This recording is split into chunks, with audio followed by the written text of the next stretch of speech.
All right, everybody, and welcome to BCB Live, the safest station in the nation. Drive safe, Dave here today at noon.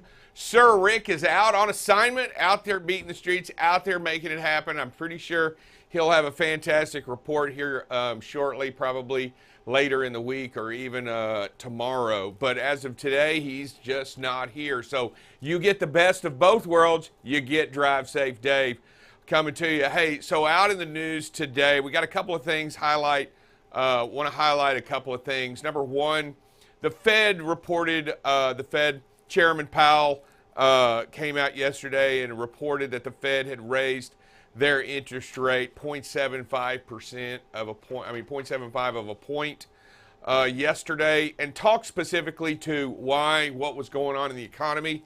And it was very interesting yesterday that during that speech, he's basically said that they had expected inflation to decrease more, if not some, and it had not moved at all, and said that it had not really come down despite some supply side healing.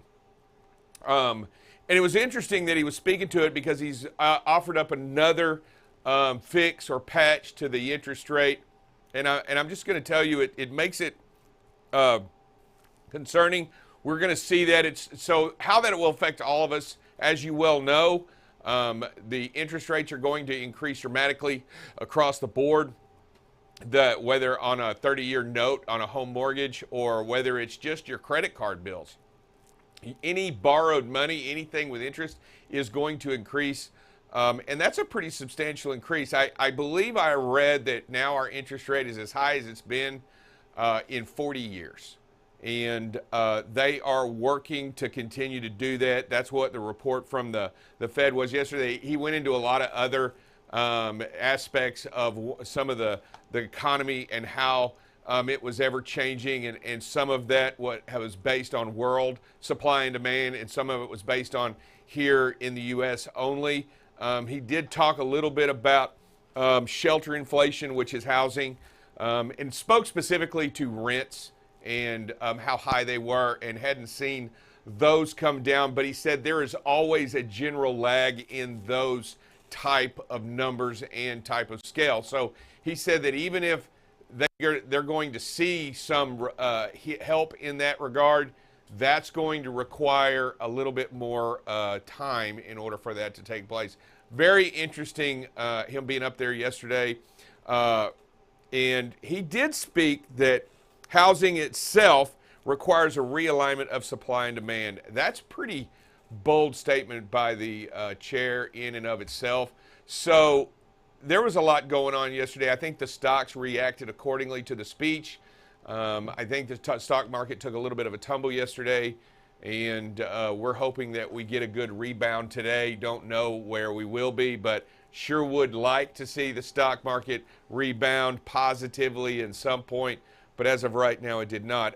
Also in the news yesterday, which was really weird, and I know it doesn't speak to trucking per se. However, this place and this war has seen its effects on trucking and supply throughout the entire summer. We can't run around blind-eyed to what's going on over in Europe and assume that it will not affect us either negatively or positively in our economy and how we do things here. Number one, it looked as though Putin had escalated his military resolve in his country by mobilizing almost 300,000 reservists up. He was calling them up to reinforce his troops in that region. That's pretty scary in and of itself. I can tell you right now, it is not favored by the Russian people, and I believe almost 1,800 were arrested in protests yesterday. I don't look forward to those sentences by those people that display dissidence there in that country. They don't have the same rights as we do when it comes to stuff like that. I will tell you that it does bring up a lot of tension with NATO and Russia in regards to annexing the Donbass region and some of the areas under contention. And I'll tell you, I am worried because what it would do would create sovereign territory for Moscow within the Ukrainian borders and give them the resolve in saying that this is now Russian territory, and anything you do to it, you are now invading Russian space. So that is what's on the table out in Europe, and I can tell you it does negatively impact how we view and what we do. And as you know, it does directly affect our economy, this clamor that's going in Eastern Europe and the war that they are facing. It is negatively impacting us all, this war of attrition between with Ukraine right in the center of it all, and Russia on one side, and I truly believe NATO on the other side, helping shore up that sovereign country. So we will see as it develops. We will continue to get any information and news to you in that regard. I personally think we are doing it right, but we will see. I tell you right now, the Ukrainians, their resolve in that region is absolutely and without question fascinating and admirable in its fight against Russia.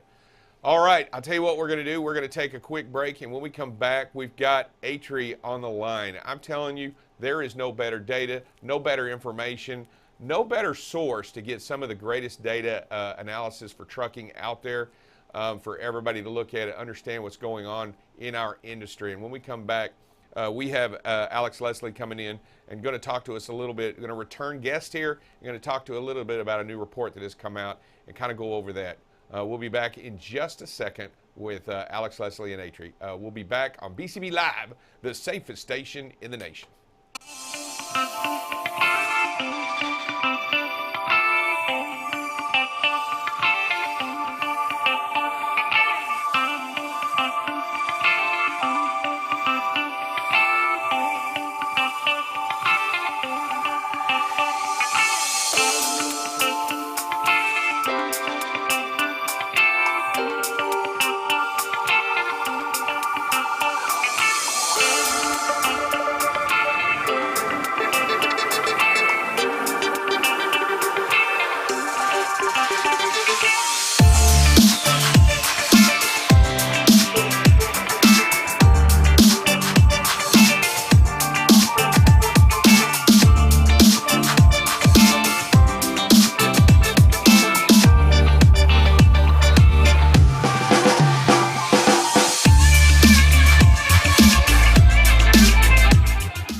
And we are back here on BCB Live, the safest station in the nation.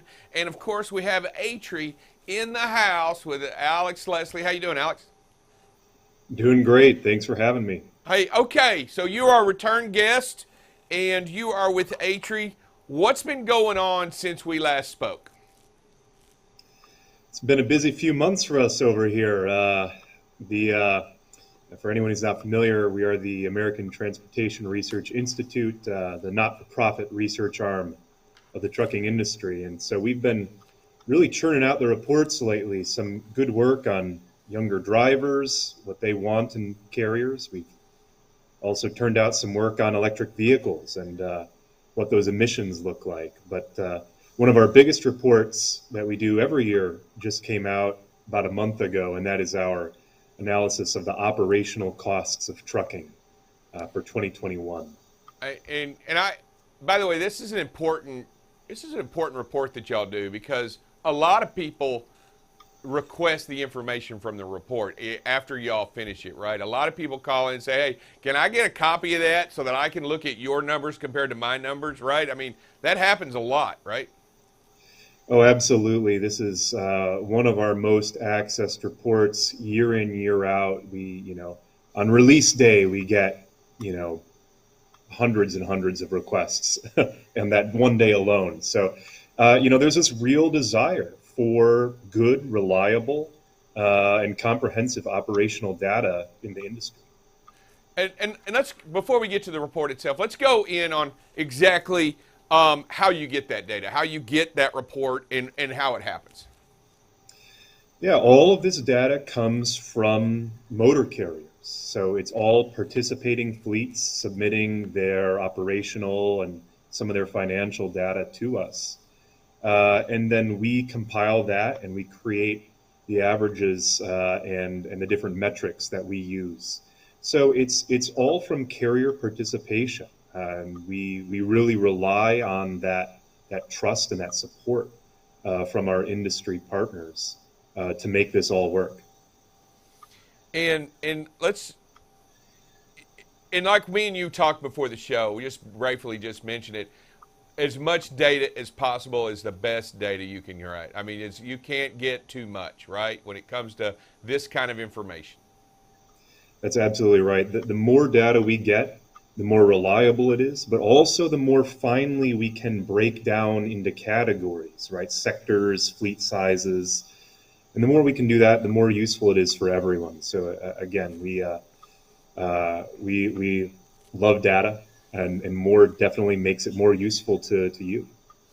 Yeah, absolutely. I mean, if you're a motor carrier, it's kind of a scorecard, right, on how well you're doing as compared to the industry, and you will kind of want to know. And I like the idea that these operational costs vary, and you break them down specifically. So you may do well in one area, but you might not be doing so well in another area. I mean, and I think that's true with just about everybody, right? We do some things well, and some things we don't do well. Like you, Alex, you're probably really good at those pivot tables on an Excel sheet, and I am not good at that at all. However, I can tell you how good a truck's running. I bet I can get you on that one. But I just we all have our, and I think in business, we want to see where we can shore up, right? We want to see how we compare. And also, I think if you can see how well people do, then, and you're not doing well, then maybe we need to figure out how do we get there. Absolutely. I can't stress enough how critical it is to know your costs, to know them on a per mile basis, and then to understand how they compare to other fleets, especially because exactly like you said, every fleet is going to operate a little bit differently. One might have lower equipment costs and higher repair costs. Another might have higher repair and, wait, I might have gotten that flip. The inverse of that. So you need to know not just how you compare in each cost center, but then to be able to get that sense of, okay, overall, how do I fall? Some are going to be higher, some are going to be lower. And if you don't know how those costs fall, it's going to be really difficult when it comes to looking at what the appropriate rates are and what you're going to be able to rely on, that revenue stream looking like. So these costs that you're talking about, these operating costs that specifically speak to which ones, the kind of categories you're talking to in just and I know the most obviously would be fuel. The most obvious is maintenance and driver pay, right? These are some of what are some of the most inobvious ones? Well, we also track, of course, truck and trailer lease or purchase costs. We track tire costs, tolls, any special licenses or permits, and then insurance premiums, as well as out-of-pocket incident costs for any crashes. And then finally, I think benefits, driver benefits is the last one. And those are the same categories we use and have used every year when we've produced this report. So that's been about 15 years of data, and that means we can show, not only what does it look like in 1 year, but what do those trends look like over time too. And as you speak to these things and you're talking to these specifically, it tells us a lot, not only about that individual truck, but also about the industry as a whole, right? Where we may, because if all of us are suffering specifically to one thing, then it tells us where we are as a whole on what, it does. It gives us a good snapshot, right? Absolutely. I mean, as this report is super useful for specific, your fleet's operations, but it's just as useful for getting that industry-wide forecast, catching that snapshot of where we are overall. And that's why, as much as this report is used by fleets, it's used just as much by, other industry partners. Like, for example, a lot of banks use this when they're trying to see, okay, if I'm going to be giving a loan, what should I be looking for in a successful carrier's costs? So this report is not just for the industry, though that's certainly the primary use, but also it's a great primer for our peer industries, and it helps communicate what things are like for us to those peer industries. So, and I know you're a data guy and everything like that, but there has to be a few things that, as you did the report and as it came out, that you were surprised by, or any of them stood out where you weren't, you were like, wow, that I would have not thought that, or that's very interesting based on the data that we have, that's as high as it is. Any of these things that stand out right away? Yeah, some of them were obvious, like you say. Everybody knew fuel was going to go up big. Everyone knew that driver wages were going to go up big. I was a little bit surprised at just how much repair and maintenance costs went up. That was one of our biggest increases. It was the largest percentage jump we'd ever seen in repair and maintenance costs from year to year. So that was a pretty huge factor for us. And do those incorporate downtime on those maintenance costs, or is that just a direct cost for the repair? Does any of that incorporate downtime? It's just the total reported cost. So we know that, of course, downtimes were larger over this last year. And in some ways, that does, in fact, trickle into the cost of repair and maintenance. But it does not directly reflect downtime. Okay. And I'll tell you what's another interesting thing is you saw genuine differences between fleet sizes, right? I mean, you would think, so if you have this was an interesting fact, and I just wanted to ask you about it. Fleets with 100 or fewer trucks spent almost 5 cents a mile more than fleets with over 100 trucks. What is that? Did you see that? I mean, can you speak to that? What were some of the reasons for that? Yeah, so we always see small fleets paying higher costs per mile than large fleets. And in fact, actually, this year, one of the surprises was that 5 cents is a comparatively small margin.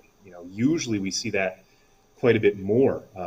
In 2020, it was more than double that, in fact.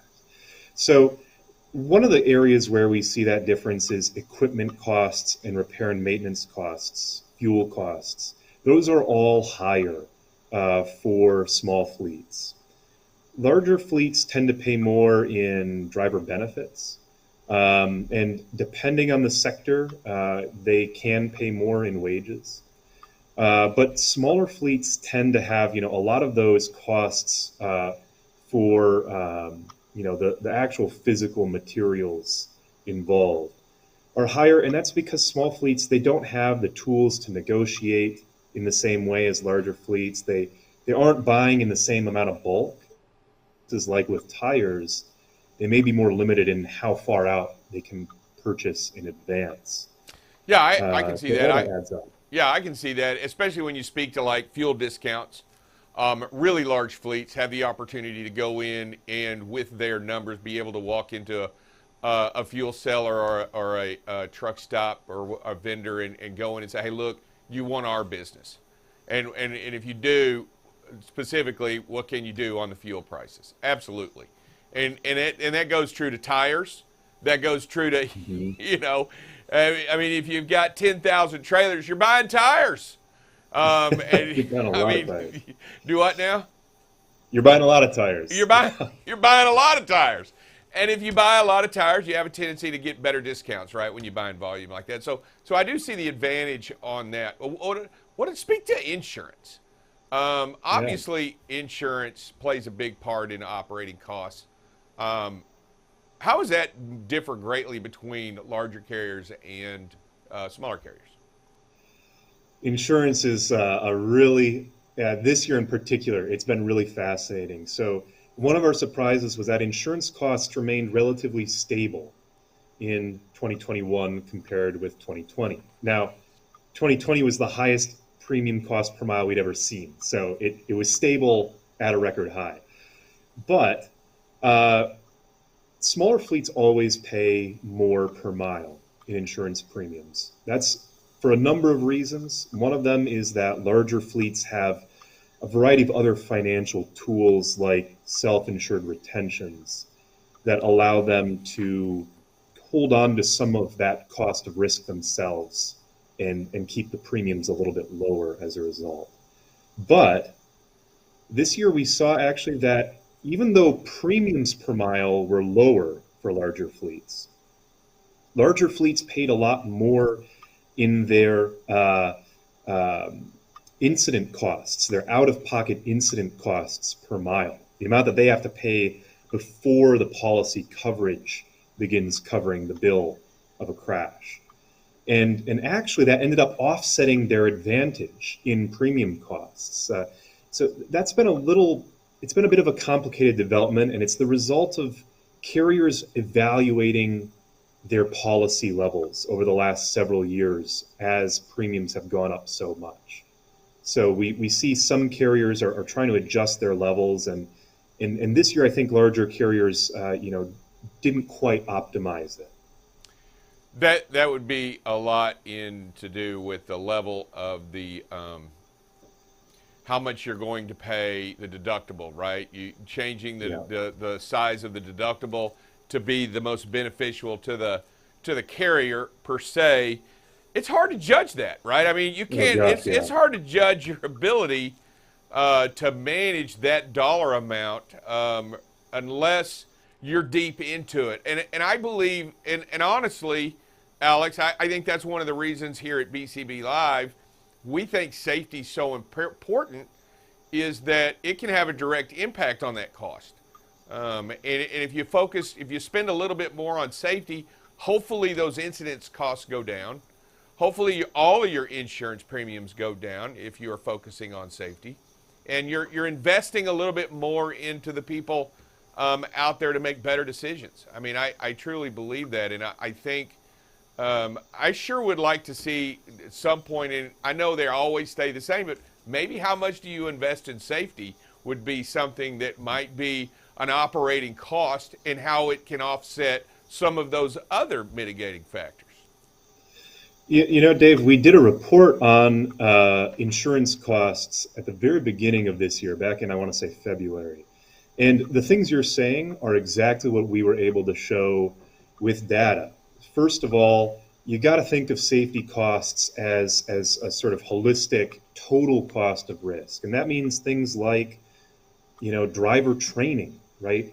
Bonuses, even driver wages, any safety tech you're buying, all of those things, those are costs that fall in every cost center across the board. But they all play into safety, especially if you're oriented in that, holistic safety first kind of way. And what we found in that insurance report at the beginning of the year was that over the last 3 years, fleets that decreased their total coverage levels, decreased their total insurance policy levels, were actually incentivized to improve safety themselves. They took on more of that risk, and as a result, they were then incentivized to improve safety in-house, basically, and rely a bit less on those insurance policies. And that, frankly, is a win for everyone involved, because the insurers, even on their side, they don't want carriers leaning so heavily on an insurance policy to solve all of their problems, because that's going to be more expensive for everyone involved. Yeah, and to speak to that, the public at large benefits greatly if we are out there better training, better facilitating, and as well as I do, any and everyone is on the road. and as a industry as a whole, but as a country, I think that investment in safety is necessary to benefit not only the industry but to benefit everybody. I mean, yeah, we don't want to lean on the insurance company to solve our problems when we have the opportunity to solve it before it ever happens. Absolutely. Absolutely. All right, let's speak to. It also shows. This report also showed, and I'm just going to read a note here, that carriers found efficiency to be at the top of their list when facing current challenges to the industry. That was from you. What did speak to that? Yeah, in a lot of ways, this was a really interesting, 2021, very interesting year to operate in. We saw the highest cost per mile in the history of our report, 15 years. So that's a challenge, no matter how high the rates are. But one thing that we saw was that carriers were looking for ways to improve their efficiencies. They knew that fuel was going to be high. They wanted to be able to pay their drivers more. And so instead of trying to cut costs, we saw a lot of fleets trying to improve things like deadhead mileage, which was just shy of 15%, 14.8, I think, percent, which is one of the lowest we've seen in the decade. We saw fuel economy hitting a new high at an average of 6.7 miles per gallon.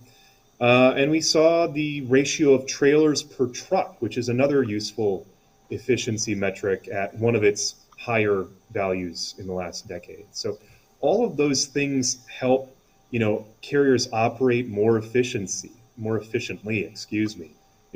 If your cost per mile is going to be as high as it was this last year, that 1.855 per mile, making sure that you are getting the most out of each mile becomes critical.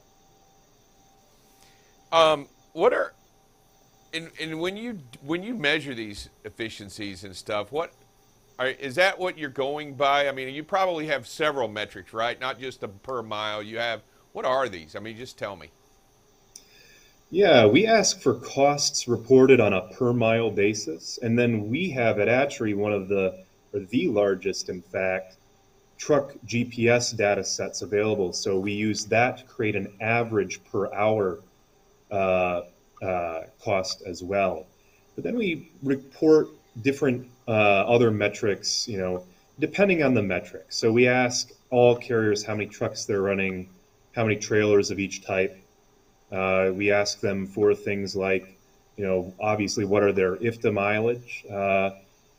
And then we ask them to report different percentages like deadhead, the number of drivers they're utilizing, the amount they're paying in bonuses, and so forth. So it's a pretty comprehensive data collection form. Again, we rely on carriers, completing that and getting that back to us in order to be able to, calculate these different metrics.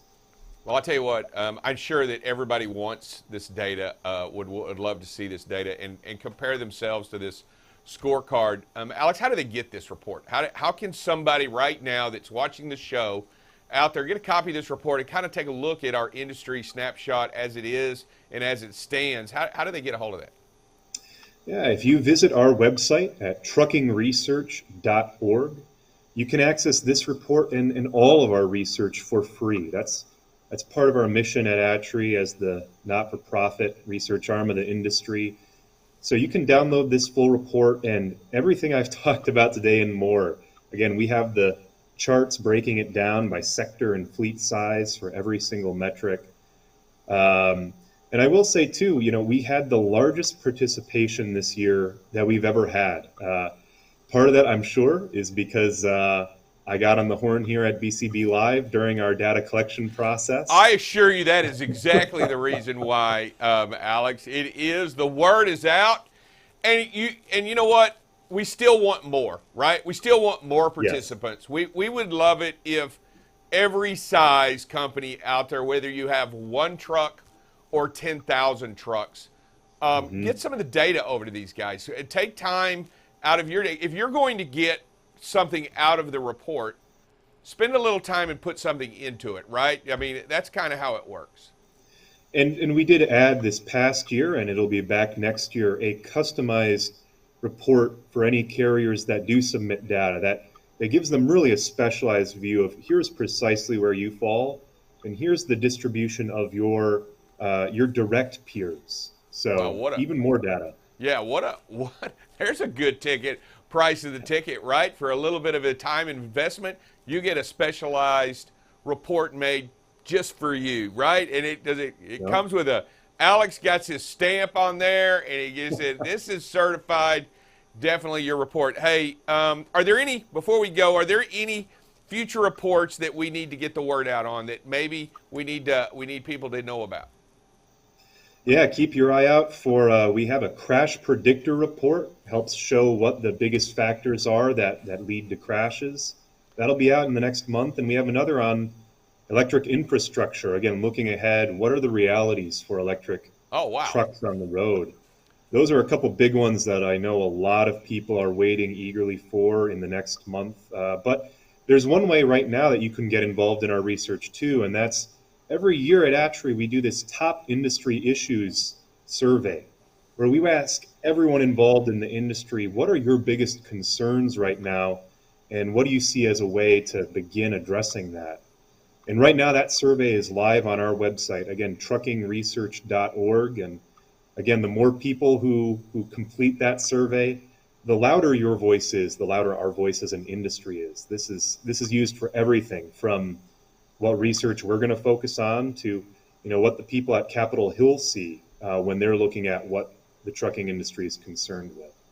You know what, Alex, I appreciate you coming on here, and I'll tell you what, when the next report comes out, please pencil us in an area in which we can bring you on again and talk a little bit about it here, because I think it's important that what's very important what ATRI does. It's very important what y'all got going on out there, and you know what, by being nonprofit, there's no genuine agenda from anyone, and it's just pure and raw data being analyzed and being processed and given back out to everybody. I thank you for what y'all do for the industry. It's fantastic. And I hope everybody goes to truckingresearch.org and takes a look at and also gets involved in making sure that we have answers and this kind of information continues to flow. Alex, before we go, I like to ask our guests to state their name, who they're with, and that they're watching BCB Live, the safest station in the nation. Can you do that for me? My pleasure. I'm Alex Leslie with the American Transportation Research Institute, and you are watching BCB Live, the safest station in the nation. Thank you, Alex. Hey, man, have a great day and a wonderful day. And I appreciate all you do. We're going to have you back on as soon as another report comes out, so just be ready. That sounds good. Thanks for having me. Yes, sir. All right, when we come back in just a second, we'll have, I believe, Double Check Dale in here to talk a little bit about stats, a little bit about statistics, or some kind of information that I'll have no idea what he's talking about, but we'll try to figure that out together. We'll be back in just a second here on BCB Live, the safest station in the nation. You're watching BCB Live, the safest station in the nation.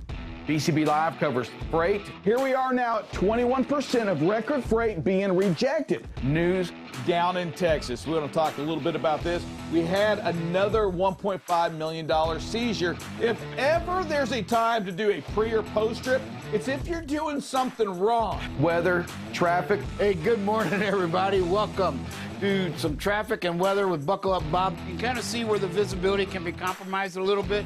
Again, right where that rain is. And most importantly, safety. One of the things that we must do is make sure that safety is the number one thing that we focus on. Going into an intersection yellow is not the way. That's to clear an intersection, not to enter an intersection. Tune in weekdays from 7 a.m. to 8 a.m. Central Standard Time. You can watch BCB Live through LinkedIn, YouTube, or Facebook. So what are you waiting for? Subscribe today and follow BCB Live.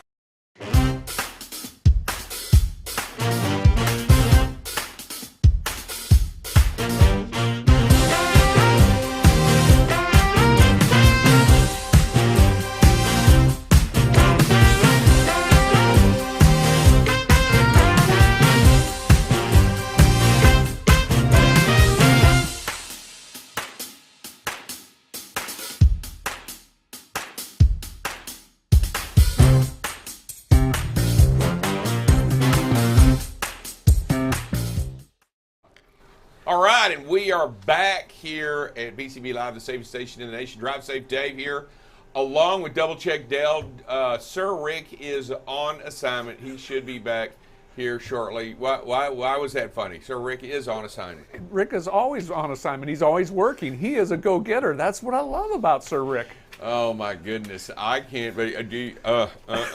Speechless. This makes me drives me crazy. All right, here we go. What are we talking about today? Double check, Dale. Hey, we're going to talk about double checking. You know, earlier this week we were talking about the stats from the road check, CBSA road check earlier this year, and the amount of vehicles that were put out of service. I mean, it was above the national average. It's a little discerning. One of the ways we can avoid that is by doing the pre-trips. And we talked about, doing pre-trips. This year's focus was wheel ends. And everybody just said, well, we'll focus on that. What else should they be doing on pre-trips? Well, I mean, a good pre-trip should take 15 to 30 minutes. Log it like you do it. Do it thoroughly. I think one of the things that gets overlooked a lot of time is the engine compartment, pulling that hood up on the engine compartment, checking those fluid levels. And you talk to drivers, and cracks me up, Dave. So many drivers are anti-technology. They don't want to listen to the Samsara, the cameras, and the technology on that. But when you ask them about checking their fluid levels, well, I have sensors. I have a low oil sensor. I have a low fluid sensor, and they want to trust technology there instead of pulling the hood. And so I mean, do your pre-trips. Check those fluids. Check the tie rods. Check your steering mechanisms. You laugh. Why? I laugh because I find that frustrating. How do you how do you not know? I mean, if the oil level light comes on, it's too late. Most likely. Yeah, I mean, I'm just telling you right now, it's too late, and there's no better way to see a leak. Yeah. If you just look and there it is, it's all over the engine. That's a pretty good indication that there's a leak, and that leak can occur whether it's on the wheels, whether it's out there on the axle, or whether it's back behind the cab, or whether it's underneath the engine. You just got to be prepared for it, and sometimes just paying attention as you walk up. Yeah. If it's on the ground, yeah, that's it. It's probably coming from your tractor. And I know we sit here and we talk about pre-trips, but I think it's necessary if you fail to I mean, you just got to be prepared. Yeah. And that's really what a pre-trip is, right? Yeah. We're talking here about how many people were placed out of service, and I guarantee you that most of those were people that either knew it was bad and did it anyway, yep, or didn't, or were oblivious on how to do it right and just didn't do it. Yeah. I mean, and I guess it's going to be either one or the other. But what I mean by that is, did you miss it because you weren't sure on how to do it, or you weren't trained properly? Or you know what I mean is that you went by and you thought you did a pre-trip, and then they caught you because there was no oil in the sight glass, and you weren't sure how to look at that or understood what to look for. Or did you miss it because you just got in a hurry and you didn't, put the priority. The last guy dropped the trailer. It's got to be okay. Yeah, it's got to be good. I got to have oil. Ran yesterday. Had oil yesterday. But to pull the hood, I mean, because you see so much more when you pull the hood, the springs. I mean, I've seen cracked leaf springs up on the steer axle, tie rod ends. I've actually seen a tie rod fall off. And I'm going to throw it out there to you, and I'm going to tell you, I've seen things that would make your hair stand on end. Grown men cry. Much like it is right now. But I'm just saying that you'd be amazed at walking up and going, what? And how is it somebody who dropped this trailer? Because you're, how did he get in here? I don't know how it made it here to the yard. Two missing tires on the back thing. They were there when I started. Yeah, pulling in, and a set of axles missing. I mean, anything and everything you can possibly imagine. But in all honesty, in all fairness, it's necessary that we speak to that and that we talk about how important a pre-trip is. Does your program have pre-trip training? Do you make sure that everyone in your organization pre-trips the same way? Do you find a measure of which all your people know what they're looking for? And do you know what you're looking for? I will tell you that there are some great videos on YouTube. Yes. On how to look and what to walk around and be. And you know what? They got some great training. But, you really should facilitate a way in your organization to do a great pre-trip on your vehicles. And I speak, and I want to speak to that to everybody on your own cars. Many times I've seen young people with the automobiles with completely bald tires. Not that they didn't want to go buy it. Not that they just didn't know that bald tires were bad. And I'm not talking about for racing. I'm just talking about for all the time using. And they just weren't aware that, well, it's got rubber on it. How is that? It's got rubber, it's got air. We're good. My fuel gauge is fine. I'm not sure what that light it is on that's got a little engine look to it, but there's plenty of fuel in it. I'm just telling you, and we laugh about that and we joke about it, but the seriousness of it is, please, pre-trip. Do we have any videos we want to look at before we go? No, we don't have any videos. I'm good with that. I'm good. I'm okay with that. I'm okay with that. I will tell you, we have been talking a lot about stop signs, and I took the liberty of, I thought we were going to talk about that today, but I took the liberty of wearing the stop sign shirt today because I wanted to speak to that, because I found that most people, and I actually walked around and asked a lot of different people about stop signs today. Mm-hmm. Do you run them? And the majority of them said, oh, no. Oh, no. Okay. Do you slow down? Oh, yeah. Okay. Do you come to a complete stop? Yeah, I do. Do you come to a complete stop at the one by your house? Yes, I do. Well, or what about the one right down the street that you pass by every day? Yeah, or when you leave work. Or when you leave work. The ones, and we found it interesting, and I'll tell you what I found interesting. I was talking to the ones they do every day, they see every day, that's that they go by every day. More comfortable with running or rolling. Rolling, yeah, I roll it. I didn't run it. Excuse me, rolling stop sign. More comfortable in slowing and then going, like a yield sign. More comfortable to the ones that they see every single day. And I think that's true in a route. I think that's true on the road. And yes. And most people in a new area or out where they're not used to tend to slow down and stop more because they're unaware of their surroundings, right? Yep. So I think that's true in that case. But whatever the case is, stop signs mean one thing, right?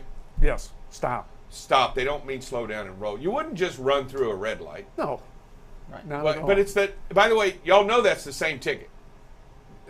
Yeah. You know that's the same. Failure to obey. Failure. You know that if you run the stop sign and you run the red light, it's the same ticket.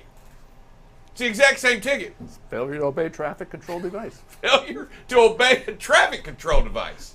There's no difference in the ticket between a red light and a stop sign. Yeah. And if they wanted you to yield, which is to slow down and go, they would have put a yield sign there. It's a different look. Yes. It's a different look. It's a different color. It can't be construed with this one. Yeah. This is, by the way, I just want everybody to know, this one is universal. I mean, you can go to France, and it looks like, now it may not say STOP. You can go to Germany. It may not say, it may say halt, but it may not, but it won't, but it's still red. Just imagine there's no letters on it, and it's still the same sign, right? Yep.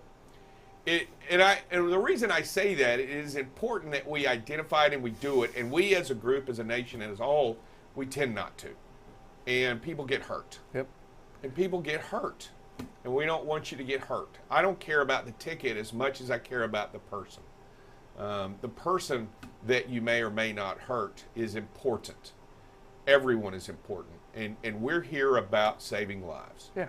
What's our mission here? Saving lives, protect lives, saving lives. And that's why we talk about the pre-trips and we talk about the signages and what stop means and why it's important. Because we want to save lives. We want to protect lives, drivers and others.